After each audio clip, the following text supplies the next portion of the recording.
এই রাতে তুমি আমার গালে থাপ্পড় মারলে? হ্যাঁ মারলাম। তোর কোনো যোগ্যতা আছে আমার এই বিছানায় বসার? তুমি আমার বিয়ে করা স্ত্রী। কোন স্ত্রী তার স্বামীর সাথে এভাবে কথা বলে না। আর তাছাড়া আমি কিন্তু তোমাকে জোর করে অশিক্ষিত গাড়িয়া খ্যাত কোথাটা, তোকে কি আমি কোথাও নিয়ে যেতে পারবো? না পারবো কোথাও মুখ দেখাতে?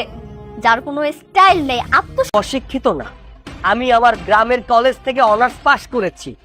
আর কোনো অনার্স পাশ করা ছেলেকে কেউ অশিক্ষিত লেভেলের। যাই হোক, তোকে আমি স্বামী হিসেবে কখনোই মানতে পারবো না। আর তুই এই মুহূর্তে এই রুম থেকে বের হয়ে যা, এটাই হবে। তোমার এতই অপছন্দ ছিল, তাহলে বিয়ের আগে কেন বলনি? তাহলে তো আজকে এই দিনটা দেখতে হতো না। তোর কোন দিন দেখতে হবে? আমি তোমাকে বলেছি না, আমি এই রুম থেকে কোথাও যাব না। আজ আমাদের পুরুষত্ব দেখাতে গেলে টাকা লাগে। আছে তোর কাছে কোনো টাকা? নেই। আর যদি থেকে থাকে তাহলে দেনমোহরে 5 লাখ টাকা পরিশোধ করতে না পেরে উনি আসতে বাসর করতে। আখে, তুমি খুব ভালো করেই জানো আর কোনো প্রয়োজন নেই। যখন ভালো ইনকাম করব তখন দিনমোহর দিয়ে দিই। তুই কি আমাকে বিয়ে করেছিস নাকি আমার বাবাকে বিয়ে? যতদিন পর্যন্ত টাকা পরিশোধ করতে না পারবি ততদিন পর্যন্ত এসব বিষয় মাথা থেকে ছেড়ে ফেল। ঠিক আছে, আমি ওয়াদা। বউকে তার পাওনা বুঝিয়ে দিয়ে তারপরে বউয়ের কাছে। কেন রে, আমি আবার কি করলাম? হ্যাঁ রে বেটা, ঢাকা সরাসরি কত 2 দিন হয়েছে, ঠিক মতো করে চিনস না? কিছুদিন হলো আমি গ্রাম থেকে শহরে এসেছি। হাতে তো কোনো চাকরি ছিল না। চাকরির জন্য রাস্তায় রাস্তায়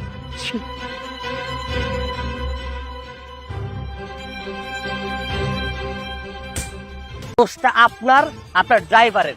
আমার তো কোনো দোষ নেই। আমি রাস্তা থেকে হেঁটে যাচ্ছিলাম, হুট করে সে আমার পায়ে মেরে দিয়েছে। এখানে আমার বলতে হবে না। আপনার ব্যবহারে আমি বুঝতে পেরেছি আপনি কেমন মেয়ে। কি বললি তুই? তোর তো সাহস কর না। দাঁড়া, তোকে দেখাচ্ছি আমি কে। তুমি ওকে ভালো করে বুঝিয়ে দাও। ঠিক আছে মা, তুই মাথা ঠান্ডা কর, যা গাড়িতে গিয়ে বস, আমি দেখছি, ওকে বুঝিয়ে দিচ্ছি আমি। তুমি কিছু মনে করো না বাবা, ভুলটা তো আমাদেরই ছিল, এজন্য সরি বাবা। না যে ক্ষমা চাইলো না, আপনি মুরব্বী মানুষ হয়ে আমার কাছে কেন ক্ষমা চাচ্ছেন? আচ্ছা যাই হোক, তোমার নিকট কিছুদিন হলো গ্রাম থেকে এসেছি। চাকরির জন্য রাস্তায় রাস্তায় ঘুরছি, কিন্তু এখনো চাকরি হয়নি।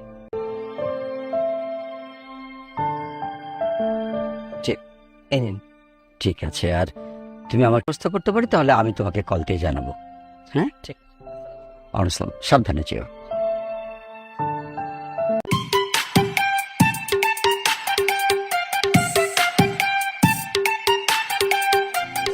তোমার আমি স্পর্শ করবো না কিসের জন্য?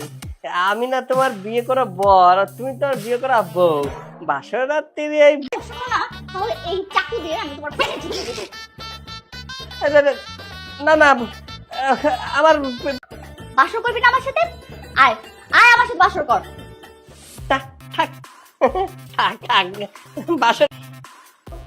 তুই জানি বাসর ঘরে কি জানি একটা গান বলেছিলি, তুমি দিও না গো বাসর ঘরের বাতি নিবাইয়া। দিব আমি বাসর ঘরে নিপুণের কোনো দরকার নেই। বাসর ঘরে বাতি জ্বলুক, এখন থেকে এই বাসর করব না। আর তুমি ভুলেও আমার কাছে আসবে না। এই যে শোনো, তুমি না আমার বউ। তুমি একটা বলদ। তুমি আমার বলদ করছো। তোমার কইছি আমার বলদ। কিভাবে ডাকে? হাম্বা বলে ডাকে। ডাকো, হাম্বা করে ডাকো। কি হলো, ডাকো। না, ডাকতেছি নিজেরা শক্ত করো আর হাম্বা ডাকো। ডাকতেছি হাম্বা। তাহলে ওই যে চাকুটা দেখিয়েছিলাম না, কি হতে পারে? না, কোনোদিনও না। আমি বিছানায় করতে হবে না, তুই নিচেই ঘুমা। আর যদি আমাকে স্পর্শ করতে আসিস তাহলে নিচে চাকু শুরি দিয়ে- বাবা রে। না, বালিশটা তো একটু মাথার তালে আয়। তো দিলি না, আমাদের কত ইচ্ছা ছিল তোর বিয়েতে মজা করব। আর মজা, বাবা কোত্থেকে একটা ছেলেকে ধরে নিয়ে এসে আমার সাথে বিয়ে ভালো, তাই আর দ্বিমত পোষণ করিনি।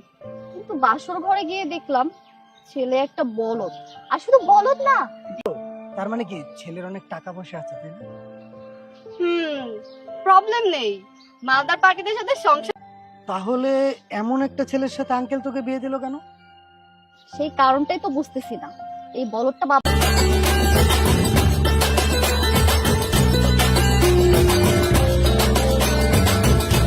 আর এই হ্যাতিরা কারা, তোমার বন্ধু বান্ধব নাকি? আরে দোস্ত, এটাই আমার জামাই। একটা বিষয় কিন্তু বুঝতে পারতেছি না, আমার দিকে তো হা কুড়ি টাকায় তোমার কি শার্ট নেই? শার্ট গেঞ্জি দুজে পরেই বের হয়েছিলাম বুঝছাও, ওই গায়ে যে শার্টটা ছিল তো এই জন্য এটা ঘাড়ে বাঁধতে দিছি, সুন্দর লাগতেছে না? ওই শার্টের কথা কইছো না, ওই রাস্তার ওই একটা পাগল আছে, তো এর জন্য আর কি শার্টটা গায়ে নেই বুঝছাও। তুমি তো দেখি অনেক বড় দাঁড়িয়ে।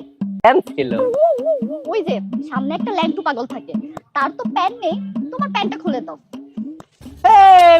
আমার তলে কিছু পরি নাই, আমার মান ইজ্জত চলি যাবে রে, আল্লাহ খুদা দুহাই লাগে শাড়ি দাও, দিল।